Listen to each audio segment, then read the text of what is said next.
Hello everyone, mentor 365 channel में आपका स्वागत है। मैं सौरभ यादव आज डिटेल में डिस्कस करने वाला हूं जो आपके पास लास्ट 49 डेज बचे हैं वो आपको कैसे यूटिलाइज करने हैं। थंबनेल आप देख ही चुके हैं, आपके पास इस जन्म का आखिरी मौका है। कहने का मतलब क्या है, आज से 8 साल 9 साल पहले भर्ती आई थी AWTPO की दिल्ली पुलिस, और ये फिर 6-7 साल बाद आएगी।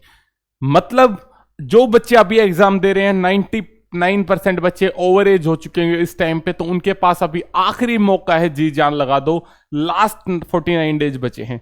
साइंस स्पेशल बैच आपका चल रहा है, बहुत जबरदस्त रिव्यूज हैं। कंप्लीट सिलेबस इसका हो चुका है, हमने बिल्कुल 100% कंप्लीट करवा दिया है। सिर्फ आपके MCQ बचे हुए हैं। MCQ सीरीज अभी स्टार्ट होने वाली है। काफी सारे MCQ हम डिस्कस करेंगे, न्यूमेरिकल्स डिस्कस करेंगे। तो जो बच्चे चाहें ज्वाइन कर सकते हैं और बढ़िया से अपना सिलेबस कंप्लीट कर सकते हैं। बेसिक केमिस्ट्री, एडवांस केमिस्ट्री और फिजिक्स को हमने basic advance level complete cover करवा दिया है। अब आ जाते हैं AWTPO के लेके। आपके पास 49 डेज बचे हैं। देखो, कोई भी युद्ध हो रणनीति से जीता जाता है। आपने सुना था बहुत सारी चीजें थी, चक्रव्यूह रचा गया था, चक्रव्यूह में अभिमन्यु मारा गया था।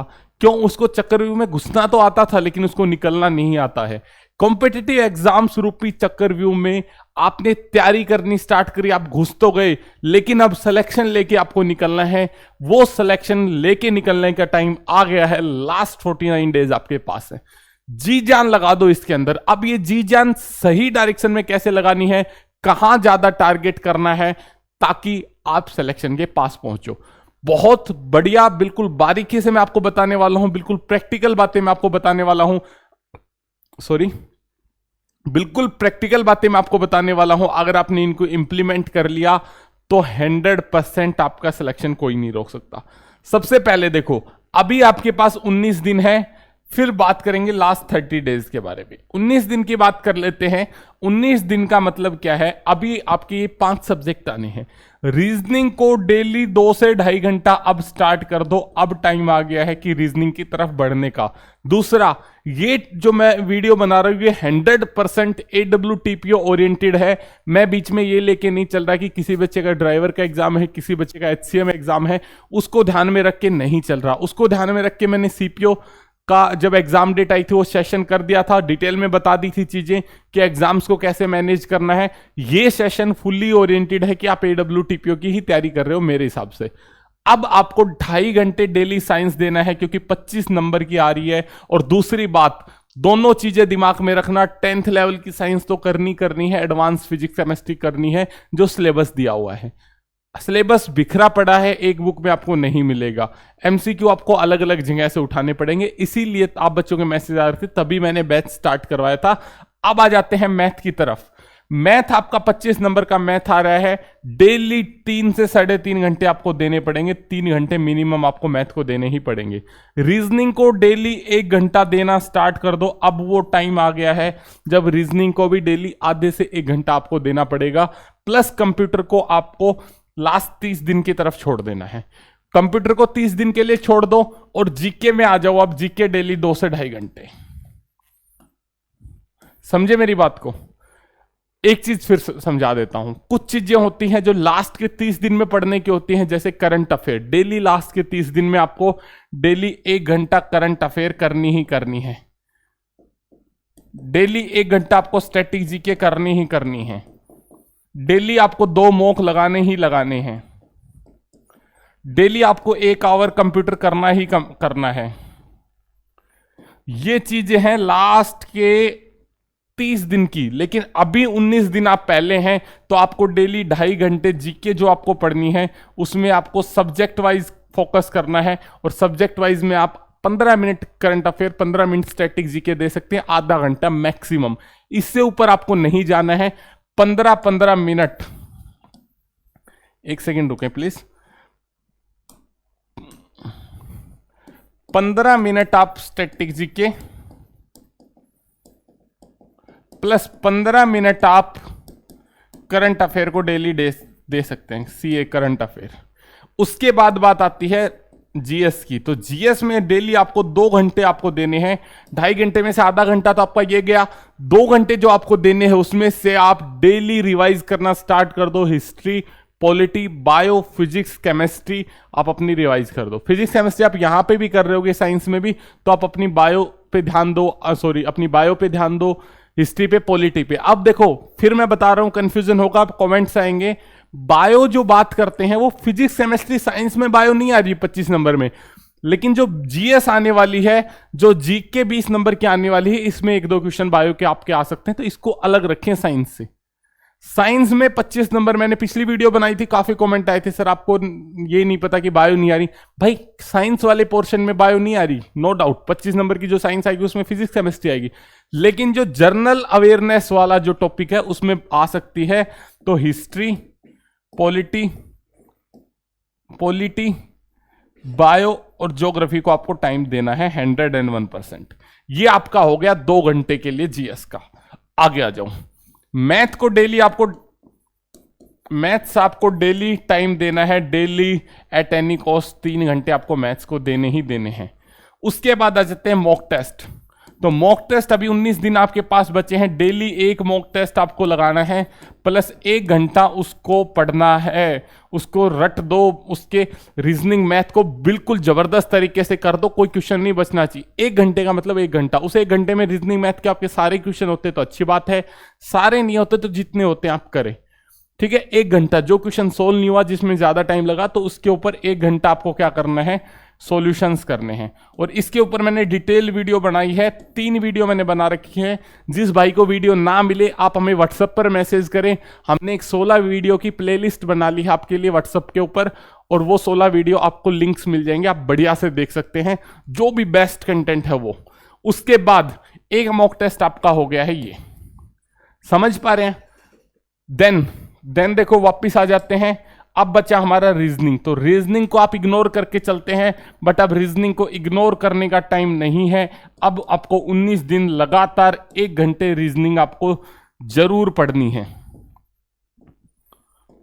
19 दिन लगातार 1 घंटे। अगर आपके रीजनिंग में फुल में से फुल आ रहे हैं तो आप आधा घंटा भी कर सकते हैं, नहीं तो फिर आप 1 घंटे की तरफ जाएं। अगर रीजनिंग में आपके ये देखो कि 20 नंबर की आ रही है, अगर आपके 15 या उससे कम आ रहे हैं तो 1 घंटा, 15 या उससे ज्यादा आ रहे हैं तो आधा घंटा। रीजनिंग में आपके सीरीज के नंबर कटते हैं, सीरीज के मैंने 5000 एमसीक्यू में बहुत बढ़िया से सीरीज करवाई है, सारी क्लासें मैंने फ्री कर दी है बच्चों के लिए। जो बच्चा देखना चाहे जाके 5000 एमसीक्यू में सीरीज की रीजनिंग की क्लासें देख सकता है। उसके बाद ना तो आपकी सीरीज में टाइम लगेगा, ना आपको सीरीज में एक भी नंबर कटेगा। फ्री ऑफ कॉस्ट आपके लिए अवेलेबल है 5000 एमसीक्यू में सीरीज टॉपिक रीजनिंग का, क्योंकि काफी बच्चों के मैसेज आ रहे थे। अब आ जाते हैं वापस, सिंपल सा चार्ट मैंने आपको बना के दे दिया है। 2.5 घंटे, इसको 2.5 घंटे में से इक्वल बांट दो, 1.25 घंटा या 1.5 घंटा, 1 घंटा आप बांट सकते हैं। अगर केमिस्ट्री आपको इजी लगती है तो उसको 1 घंटा दे दो, फिजिक्स को 1.5 घंटा। बिल्कुल सिंपल तरीके से मैंने चीजों को डिवाइड कर दिया है। अगर आप सिंपली सिटी की तरफ जाएंगे तो आप सिलेक्शन की तरफ बढ़ेंगे, अगर कंफ्यूजन दिमाग में रहा तो आप टाइम वेस्ट करेंगे और सिलेक्शन नहीं होगा, ये चीज समझे। तो डेली अब आप समझ लो कैसे आपको मैनेज करना है। 15 minute static, 15 minute current affair. GS आपको 2 घंटे करनी है, history, polity, bio and geography. 2.5 घंटे आपको साइंस को देने हैं, मैथ को 3 घंटे देने हैं, रीजनिंग को 1 घंटा देना है, ठीक है। रीजनिंग को 1 घंटा देना है, मॉक के लिए 1.5 से 2 घंटे। भाई लगभग 11 घंटे का शेड्यूल मैंने आपको दे दिया है। अगर आप 9 घंटे पढ़ते हैं तो 15 मिनट मैथ से घटा देना, 15 मिनट साइंस से घटा देना, 15 मिनट रीजनिंग से, जीके से 15 मिनट, ऐसे आप 2 घंटे कम कर सकते हैं। बाकी अगर आप टाइपिंग करते हैं 1 घंटा तो आप 20-20 मिनट घटा देना चारों सब्जेक्ट से। बट ऐसा मत करना कि आप सारे सब्जेक्ट स्किप करके चल रहे हो, बिल्कुल टेंशन फ्री रहो। दूसरा, जो गाइडेंस बैच वाले बच्चे हैं वो बिल्कुल टेंशन फ्री रहें, वो जैसे चल रहे हैं, उनका जैसा चल रहा है वैसे आप चलते रहें। समझ पा रहे हैं मेरी बात को? उम्मीद करता हूं आपके जो भी डाउट्स थे वो क्लियर हुए होंगे अगले आने वाले 50-49 दिन के लिए। उसमें 19 दिन का मैंने आपको बता दिया है, जब लास्ट के 30 दिन बचेंगे उसके लिए मैं एक वीडियो और बना दूंगा। अभी आप 19 दिन जी जान से पढ़िए, एक बार सिलेबस कवर करने की तरफ बढ़िए। 4 टॉपिक्स आपको ये कवर करने हैं बढ़िया से। मैथ को आपको कवर करना है, एडवांस अरिथमेटिक बराबर लेके चलना है, ये नहीं कि। और दूसरा, किसी भाई के अगर मान लो अर्थमेटिक पूरा कवर है, एडवांस थोड़ा बहुत बचा हुआ है तो भाई थोड़ा एडवांस को भी कर लो, साथ साथ लेके चलो।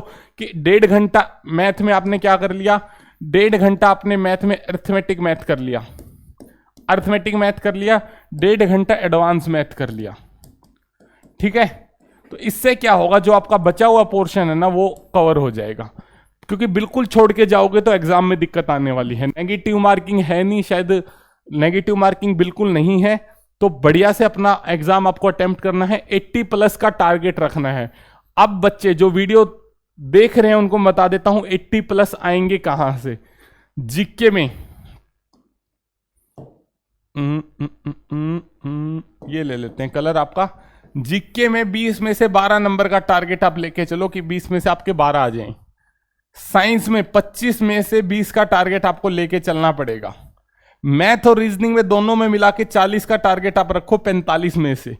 उसके बाद रीजनिंग में हो गया, कंप्यूटर में 8 नंबर का टारगेट रखो। अगर आप ये जोड़ोगे तो 80 नंबर का मैंने आपको ये सिस्टम बता दिया है। 80 नंबर अचीवेबल है, हार्ड नहीं है बिल्कुल भी।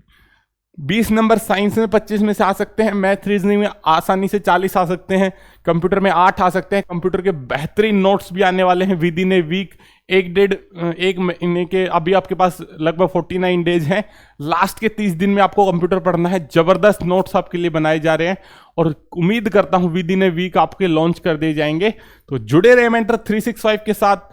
फिर भी अगर आपका कोई AWTPO का डाउट है तो आप हमें व्हाट्सअप करें और आपका डाउट नेक्स्ट वीडियो में क्लियर कर देंगे। अभी मैंने एक शॉर्ट तरीके से कम टाइम में आपको समझाने की कोशिश करी कि मैनेजमेंट अब आपका कैसा होना चाहिए, कौन सी चीज आपकी कितनी चलनी चाहिए। अगर अभी भी आपका डेली जीके नहीं पढ़ रहे, डेली साइंस नहीं पढ़ रहे, डेली मैथ नहीं पढ़ रहे, डेली आप करंट अफेयर 15-20 मिनट नहीं कर रहे, डेली आप रीजनिंग नहीं कर रहे, कंप्यूटर नहीं कर रहे, तो मार खा रहे हैं समझ लो। कंप्यूटर हो सकता है आपने लास्ट के लिए छोड़ रखा हो, कोई दिक्कत नहीं है, लेकिन अगर आप डेली ये सारी चीजें, math at least, science at least, GS at least, ये 3 सब्जेक्ट अगर आप डेली नहीं कर रहे तो आप गलत डायरेक्शन में जा रहे हैं। ये चीज आप समझे, ठीक है बच्चे। तो जुड़े रहे मेंटर 365 के साथ। Thank you, bye bye, take care. और भाई जोश से लगना है। अब 12 घंटे के 14 घंटे हो सकते हैं, बट जी जान में कमी नहीं होनी चाहिए। अब आन बान शान के लिए लड़ना है। अब आखिरी समय है, आखिरी लड़ाई है, अभी नहीं तो कभी नहीं। दूसरी चीज हमेशा पढ़ते वक्त दिमाग में ये रखो कि यार सिलेक्शन हो ना हो, जान इतनी लगा देंगे, मेहनत इतनी कर देंगे कि रिग्रेट नहीं होगा लाइफ में कि मेहनत नहीं करी थी। तो भाई लग जाओ, जुड़ जाओ जी जान से। और एक चीज हमेशा जब भी मेरा एग्जाम आता था मेरे को एक ही चीज दिमाग में रहती थी, यार एग्जाम हमारे हाथ में नहीं है। वहां पे क्या होगा, माउस चलेगा, हमारे हाथ में नहीं है। क्या होगा क्या नहीं होगा, हमारे हाथ में नहीं है। हमारे हाथ में है मेहनत करना, सही डायरेक्शन के साथ मेहनत करना। और दूसरा, ये टाइम टेबल आपका डेली चेंज नहीं होना चाहिए कि आज आप टाइम टेबल बना रहे हैं, आज भी बदल रहा है, कल टाइम टेबल बना रहे हैं, कल फिर चेंज हो रहा है। एक फिक्स पैटर्न में एटलीस्ट आप 10 से 15 दिन चलें, तभी आप सिलेक्शन की तरफ जाएंगे। एक सूत्री कार्यक्रम है सफलता के लिए, एक ही नियम है सफलता का, कंटिन्यूटी, निरंतरता विद पेशेंस, धैर्य के साथ पेशेंस विद कॉन्फिडेंस, कॉन्फिडेंस के साथ, और हार्ड वर्क तो अल्टीमेट है ही है। समझ पाए आप मेरी बात को? 4 चीजें हैं।